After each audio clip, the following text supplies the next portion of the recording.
let's jump into the RNC and the DNC coverage. We're going to talk about that. I really want to discuss the key points of those two conventions, and I want to kind of compare them and pretty much talk about the authenticity of both of the people, both parties, and just how I noticed, like, with the Democratic Party, like, there was more of a representation of the quote-unquote melting pot of society versus the Republican National Convention, where I didn't see that contrast. I didn't see, they're a party that's trying to be innovative, but I didn't see that representation in the audience. And I didn't know if you felt that way, Michael, or did you notice that, or what? Well, pretty much every time I've seen the cameras span around at the RNC, I just kept seeing the same thing over and over. I didn't see a whole wide assortment of demographics. I really didn't. And I don't know. I'm just gonna step out and say this because I just keep it real. I just kind of felt by the vibe of the Republican National Convention. I kind of felt, I hate saying this, but it felt like a Ku Klux Klan rally, a modern-day, modernized Ku Klux Klan. And I'm going to tell you why, because there was some events, or there was some alleged events that happened surrounding that convention. Like, they were saying how there was a black news anchor that was assaulted by, I don't know who it was exactly, but they said they threw some nuts at her and said this is how we feed the animals, and just all kind of like things that were said. Yeah, I read the article. Supposedly the people weren't anyone of like high significance, and they were supposed, I think she was a technical assistant or something. She was gathering up electrical cords. Yeah, something like that. Yeah. They had thrown peanuts at her and said, this is how we feed the animals. And supposedly after a short amount of time, the RNC tossed them out, but I don't know why it took so long. I mean, simple, throw them out. So from what you read, did they condemn that? Or was it just one of those things? Yeah, they did condemn that. Okay. And they did throw the people out of the convention. Yeah, okay. But still, it does not give a good look to what you guys are trying to promote. No, it doesn't. I don't know. It's very disheartening to hear that. And but from what I've seen from the Democratic Committee, I just had more. It just seemed more. It just seemed more of a positive. Can't speak tonight. A positive energy. It really renewed my sense of what America is really about and what we were founded on. Just seeing just different groups of people, like in demographics of people in the audience, like just cheering on Barack, and not only just Barack, but just the American dream, and it just made me feel really good. It kind of renewed my hope for America. What we can do and what we can achieve. And I really wanted to, first and foremost, give kudos to Barack Obama's wife, because it just seemed like you could tell she really loved her husband. She loved what he's trying to do for the country. And it's not, and they really both came from an environment where they didn't have much, but they achieved the American dream. And I'm hope that thought we can go to the lines. There's someone online. We're going to see if they have a question or a comment. Caller 828. Do you have a question or a comment, or are you just listening at this point? I'm just listening, my brother. All right. Anytime you want to jump in, just let us know. We're going to be here. We want to thank you for calling in tonight. But like I said, right now we're really discussing the Democratic and the Republican national conventions. We're comparing both of them. And pretty much getting back to the point I was making, I kind of felt that I really enjoyed the speech that Bill Clinton gave You know, like I said, he's still on it. He's sharper than ever, I think. You know what I'm saying?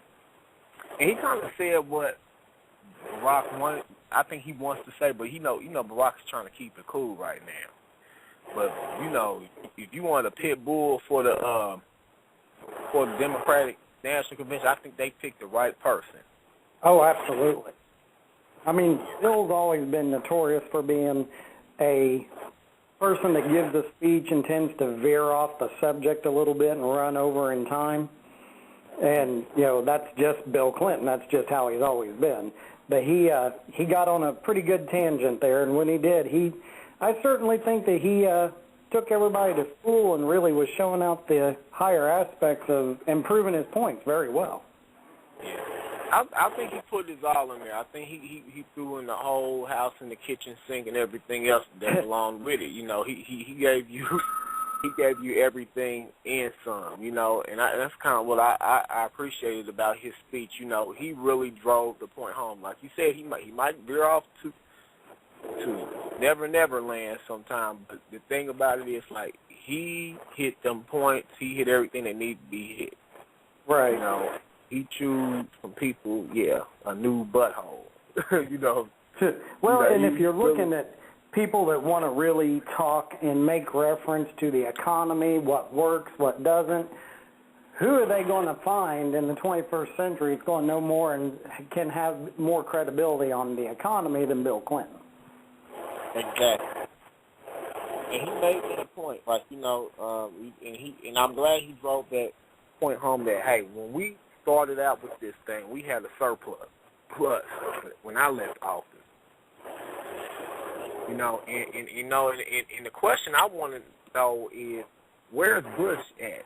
Where's Bush? We have not seen or heard from him. Well, it's always during this whole entire election season. It's always typical at conventions that you would bring in your most recent sitting president from your party to speak.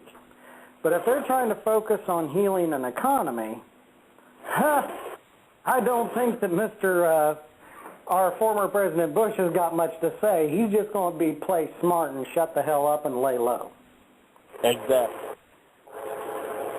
And I think that was a very strategic thing that they did. I think that was actually helped them out because, like they say, out of sight, out of mind. But I mean, I think with him having it there, I mean, that party would have been. I mean, it would have been a lot more difficult for them to, what I'm saying? Like, I don't know. I think it was a lot easier for the Democrats to attack the Republicans. I say, here's the man right here that's the cause of, one of the major causes of this recession or this what we're trying to get over right now. Yeah. I think we're getting some heavy feedback somewhere.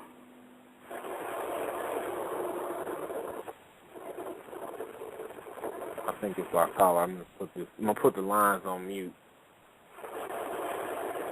And caller, we're gonna get back with you in a minute and see if you have something to add, if that's okay with you.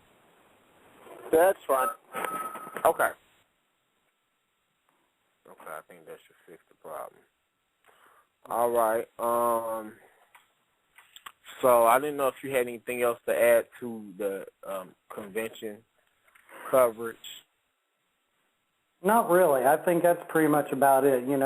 Just the fact that when you listen to the actual formerly endorsed platform of the Republican Party, I hear an awful lot of no's, where when I listen to the formal platform of the Democratic Party, I don't hear a whole lot of no's. I hear more of empowering people instead of stopping people. Yeah. It's about what you can do, what you can do, what you can't do, what you should do, what you can't do with your body, what you can do. I mean, it's always these limitations. It's like it's a bunch of dudes don't. That's what it's right. What it feels like. A lot of limitations. And I agree with you on that, which I want to kind of segue into our next topic, kind of relating to that, as far as the Republican Party and who are they trying to cater to? And do you think that, with their current, track record, do you think they're really trying to cater to more minorities? I mean, or especially women. Like we've seen, like in the past 3 weeks, how a lot of things have came up about, or discussion has came up about abortion and stuff like that, and pretty much dictating to women what they should do with their bodies, and if they should carry, what they should carry, and who. You know what I'm saying? It's just like it's a very male. Male-dominated. Dominated, yeah. And dictated. Egocentric, yeah, kind of party. Like, you see how, I don't know, it's just like, you have to keep in mind, we're not living in, like you would say, like, Leave It to Beaver days. You know, this is not, we are living in. And like we talked about the other night, I got nothing against Ward and June Cleaver. If you can afford to live that way and you're happy that way, great, wonderful. I'm happy for you. But that's only a minority of the population, and it's a very slim minority of the population that can live like that. Exactly.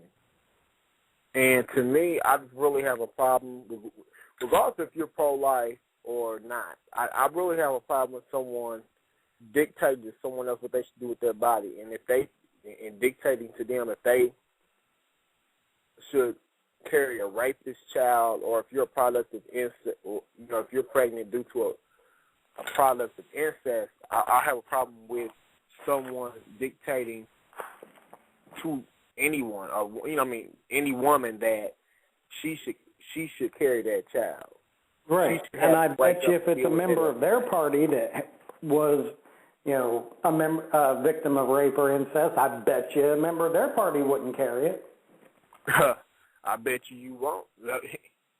You let their you let their 15-year-old daughter get raped or molested by somebody in the family, or raped by some creep on the street. You think they're gonna let her carry that baby? Yeah, right. Yeah, exactly.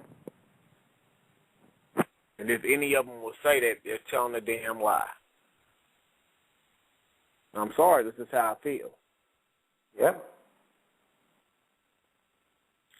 We're going to go back to our caller and see if, what their political view is on rape, or if they're pro-life or not. Caller, we're back. We just wanted to ask you a quick question, and you don't have to answer if you want. We just, just try to engage some conversation. What is your political stance on pro-life, or, abortion in general? What is your stance on that? Well, if you want to know, it's no big deal. You know me. It's JR. I know, Jay. You know I'll say it. We know you're going to keep it real. That's right. Me personally, I do believe I am against abortion. Now, with that being said, this is my stance on the whole political abortion argument, okay? And that's this. If God gave us the free will to choose, each person should have the free will to choose. Just because I'm against it does not mean that I will enforce someone that's for it to be against it as well. Okay. All right. So, do you think? What do you have to say about? What would you say to any woman that they're in limbo right now? Like, what in your opinion, what part do you think offers them more? Because I've talked to you before, JR, and I know you're kind of like toward you're a mixture of everything. You're more towards leaning more towards libertarian, right? Yeah. And see, that's what I want to do. I really need you to come back on a show I'm going to do in the next couple of weeks discussing the Libertarian Party, because we really don't know much about them. Now, this is kind of a preview of what we're going to talk about. I have a good question. So, with the Libertarian Party, is it more, because me and Michael was discussing this recently, is it more like socially you guys are more liberal, but like as far as like policies and government and stuff like that, you're more conservative as far as spending and all that stuff? Correct assessment. Well, every person in the Libertarian Party is absolutely different, just like they are in every other party. But the one thing that we agree on is that the government shouldn't have as much of a say-so as they actually do. You know? Mm-hmm. So fiscally spending, on fiscal expenditures, yes, we're very conservative as far as that. And it goes all the way across the board, from government agencies to how much the government spends overseas. Now, at the same token, we also believe that we should take care of our own before we take care of anybody else. Okay. You know what I'm saying?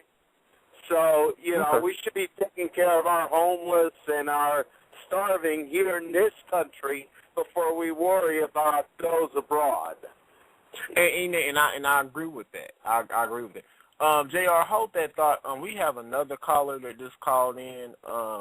Caller 938. Do you have a comment or a question, or are you just listening at this point? Call 938-72. I mean, are you just listening, or you just got a comment? Okay, I think they're just listening.